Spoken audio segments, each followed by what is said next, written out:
Dear Earthmates, my dear friend Vladimir Bogdanić from Zagreb, Croatia, is with us.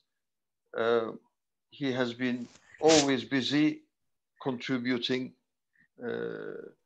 in terms of human problems. He tirelessly works, very active. And dear Vlado, my friend, uh, what would you like to say about your family background first? I know it's very rich and dramatic. First of all, good evening to you and your friends. Second, while presenting my family, I think that I can say that I'm a privileged person because I grew up in a very interesting family. I grew up with my grandfather and my grandmommy. Yes, yes, your family. So, about my family, I grew up in a typical Central European family, which means that my grandfather and grandmother arrived to Croatia from Czech Republic of the former Austrian-Hungarian Empire. They arrived to Croatia about 140 years ago. And my mommy was born, let's say, about 100 years ago. The interesting fact is that they took part in the First and Second World War as well. In the First World War, my grandfather was soldier for more than 7 years. And later, when Hitler attacked former Yugoslavia in the year 1941, actually in April 1941, all of them took part in the war. Actually, they became part of the so-called partisan movement in former Yugoslavia. This movement was, which is a well-known fact, led by Josip Broz Tito, who became an internationally well-known person, historic person, leader of the anti-fascist movement in my country. The fact is that all of them, grandfather, grandmother, mother and father, and other members of my family, all of them took part in the partisan movement. So once the war was over, they were on the right side. They won the war, and they became members of the regime or government immediately after the Second World War. This is a very important fact for my family because at the very beginning, because they were real anti-fascist, from the very beginning, on one side, they were members of the regime, but on the other, very soon, dissidents. They disagreed with politics, as it always happened in life. At the beginning, you are part of the regime, and then you simply follow your ideas, and so on and so on. So I grew up in a family where it was quite normal to help to people who were in need, to help people who, well, let's say, whether dissidents, whether punished because of something, even imprisoned, because after the Second World War, there were camps, concentration camps in Yugoslavia. One of them was on the island on the Adriatic coast. And there were a lot of prisoners imprisoned there because they supported Soviet Union during the big clash between big Tito. Tito and Stalin, Tito and Yugoslavia on one side and Soviet Union on the other side. Altogether, let's say my grandfather was soldier for more than 11 years, and my mommy for about 4.5, which means 1941 till 1945. During this war, other members of my family, brother of my grandfather, sister of my grandfather, were imprisoned in a famous concentration camp named Jasenovac. In Yugoslavia? In Yugoslavia, Jasenovac was... Sorry, 5 of your family members were killed by the Nazis. Five of them were killed during the so-called Ustasha regime in the so-called independent state of Croatia at that time. This concentration camp was placed in small village on River Sava, about 100 kilometers far from Zagreb, named Jasenovac. Nowadays, all over Europe and all over the central Mediterranean, everyone knows for Jasenovac.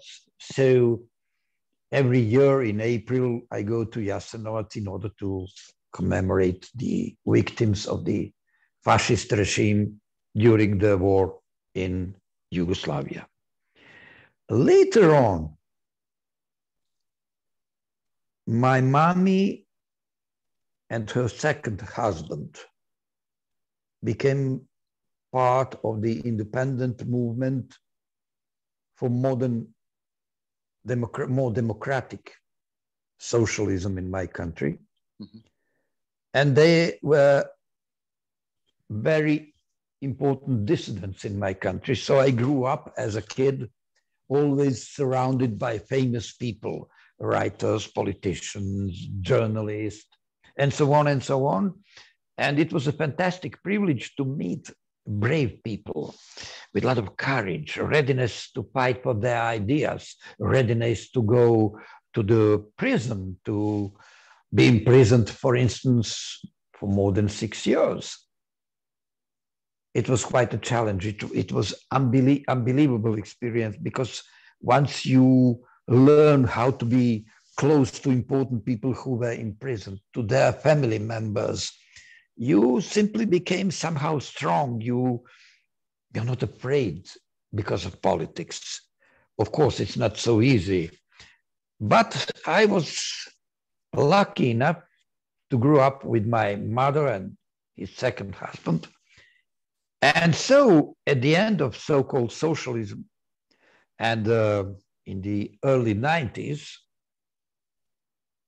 I became part of the first political oppositional party in former Yugoslavia, in Croatia and in Yugoslavia. It was so-called Social Liberal Party.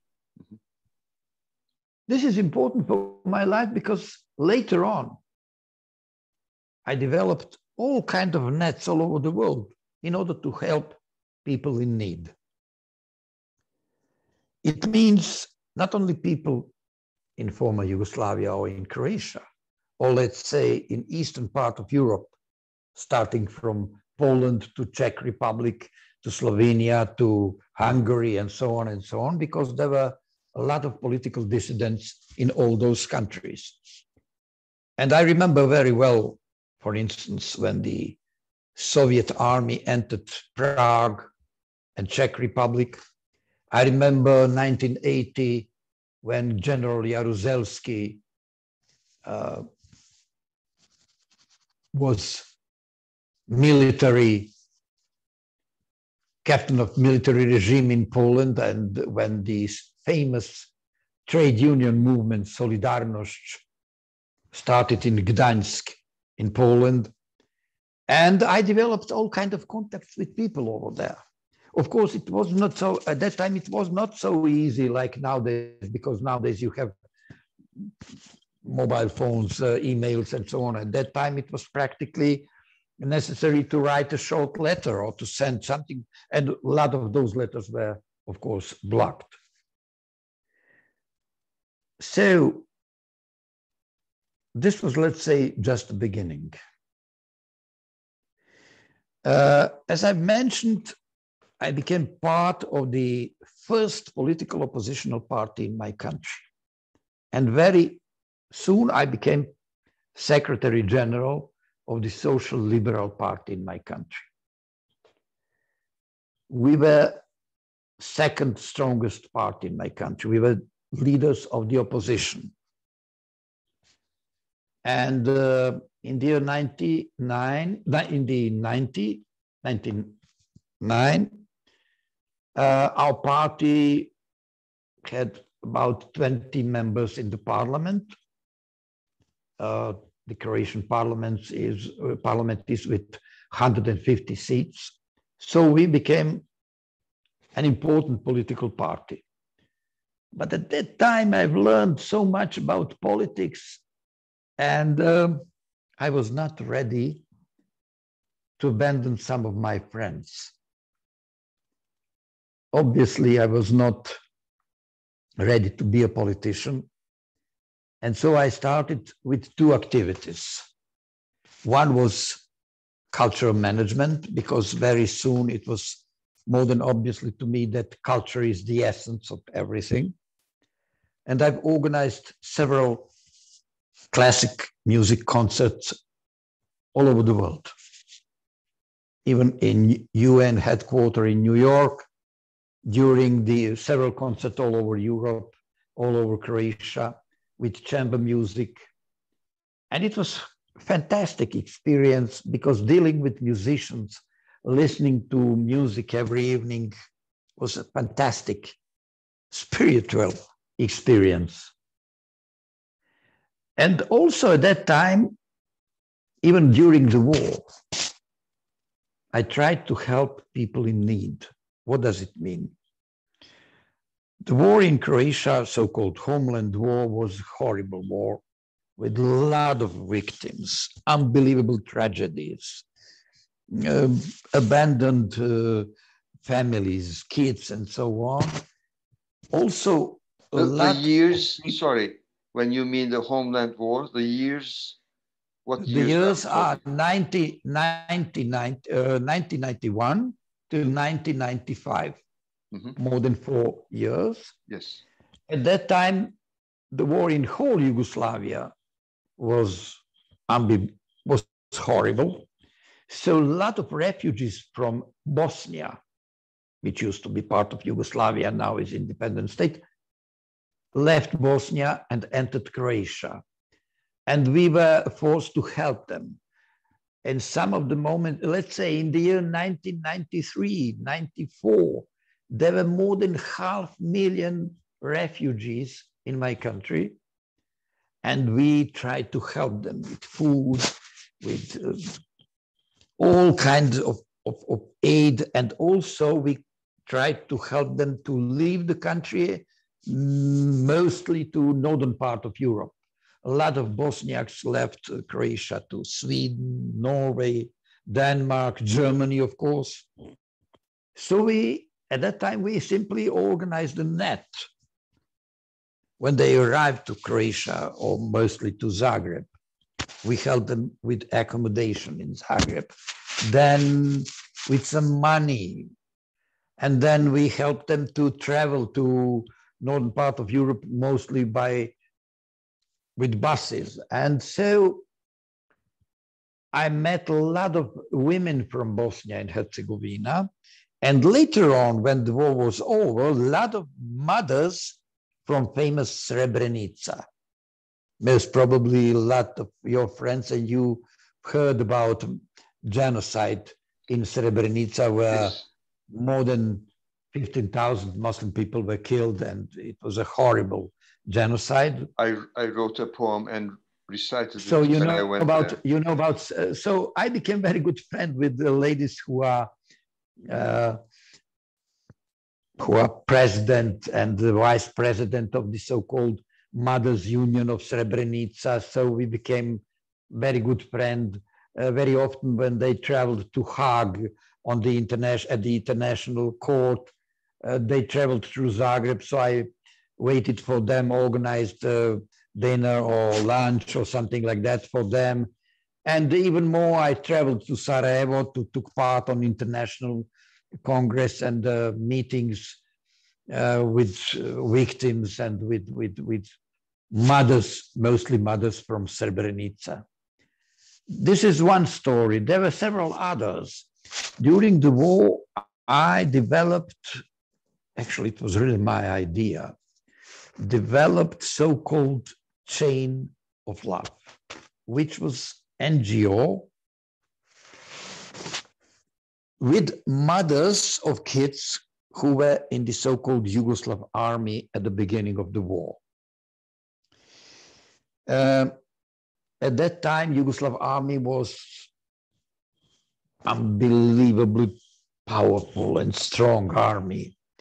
And a lot of mothers in my country were very, very sad because their sons were in the army. So they were afraid they will kill during this war. And they asked me, Vlado, can you help us? We need your help. At that time, I was Secretary General of the Social Liberal Party. And every day for more than 2 or 3 months, they knocked on my door. Vlado, we need your help. Do something. We can't sit just and watch what's going on. And then I suggested them to organize this net just with mothers, not women, but just with mothers, but not only from Croatia, but from different parts of former state of Yugoslavia. And this, so,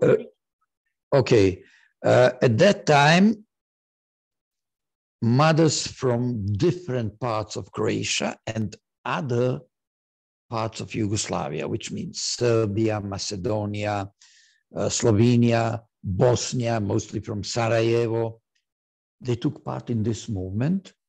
And I've organized their trip to Belgrade. The idea was to demonstrate in front of the ministry and headquarters of the army.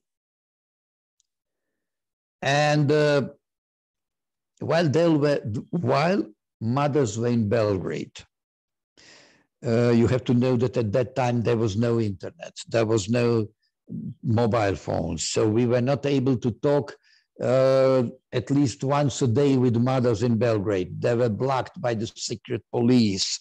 They were followed by the secret police of the army. They were put in a headquarters of the army in a small village near Belgrade. So they've passed through horrible things. And meanwhile, in Zagreb, about 150,000 people waited for their return from Belgrade. I organized this meeting in Zagreb at that time. It was August 1991. And it was such a success because this was a very peaceful movement. The main idea was to stop military activities and to find a political solution for the Yugoslav crisis. When they returned from Belgrade, 150,000 people waited for them on a main square in Zagreb. And a day later, 3,000 mothers from Croatia left Zagreb for Brussels and Strasbourg in order to demonstrate there for peace against the war. This net was important for me, not only because it was a big success, but because I've learned so much about organizing women, protecting them, protecting mothers, and helping to those mothers, because there were a lot of secret police members who tried to manipulate them, to use them as a weapon. And it was a fantastic experience. And the whole project, let's say so, started in August 1991 and finished in about a year later. Later on, because I have to explain other projects, after reading an interesting article in the German Die Zeit newspaper, I was involved in the aid for Syrian victims of war in Syria. And I started with this engagement in the year 2011, and even today, I'm still active while helping to victims, kids, mothers, political prisoners in Syria. I visited Syria. I visited war zone. Actually, this region on the Turkish-Syrian border. So I was in Syria, not on the border, but in Syria, together with young people from Arab countries. I was actually the only one from Europe. And this was a fantastic experience. I used my video camera and I've recorded a documentary about this visit to Syria. I met fantastic people. I simply could not describe fantastic, from moral points of view, fantastic people. And all. So I met fantastic kids. I will never forget those wonderful eyes by Syrian kids. The way they played music, songs. But this story has another kind of medal, the other side of medal, because once I returned to Croatia, I tried to develop a Croatian net of people ready to help Syrian people in need. I'm sure that Syrian tragedy is the biggest humanitarian catastrophe of our time, and that Syria is somehow scapegoat of the modern civilization. During my visit to Syria, I also learned about the difference between the mass media reports on one side and the real situation on the ground. It was a kind of shock for me, although I passed through the so-called homeland war. So I've learned about difference sitting in Zagreb or in a normal, peaceful town at that time, or in the war zone, especially Vukovar. Most probably a lot of your friends know about Vukovar town in eastern Croatia, which was completely destroyed. We call it Croatian Hiroshima. And so I've learned even in Croatia about this difference between the media report, let's say TV report, and the real situation on the ground. But once I arrived to Syria, I couldn't believe my eyes because the difference was unbelievable. I'm so sorry. This is the end of part one. It's almost half an hour. We'll stop now and come back together again and go on. Thank you. This is the end of part one. Okay, I'm with you.